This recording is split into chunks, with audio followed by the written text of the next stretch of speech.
హైదరాబాద్ చరిత్రలో 2013 ఫిబ్రవరి 2 మానని గాయంగా మారింది. ఆ రోజు దిల్సుఖ్ నగర్లో 2 బాంబు పేలుళ్లు సంభవించాయి. వరుస పేలుళ్ల ఘటనలో 18 మంది మృత్యువాత పడగా మరో 131 మంది గాయపడ్డారు. 11 ఏళ్ల క్రితం ప్రశాంతంగా ఉన్న భాగ్యనగరంపై ఉగ్రవాదులు దాడులకు పాల్పడ్డారు. గోకుల్ చాట్, లుంబిని పార్కుల్లో జరిగిన పేలుళ్లలో 42 మంది చనిపోయారు. ఈ కేసులో అరెస్టైన 4గురిపై విచారణ జరిపిన ప్రత్యేక కోర్టు నేడు తీర్పు వెలువరించనుంది. కీలక నిందితులు పరారీలోనే ఉన్నారు.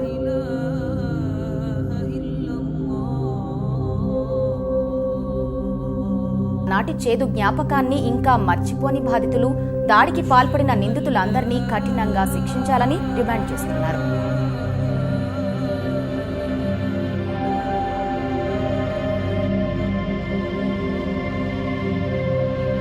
సంచలనం సృష్టించిన గోకుల్ చాట్, లుంబిని పార్క్ జంట పేలుళ్ల కేసులో ఇవాళ తీర్పు వెలువడనుంది. ఉగ్రదాడిలో 42 మంది మృత్యువాత పడగా మరో 52 మంది తీవ్రంగా గాయపడ్డారు.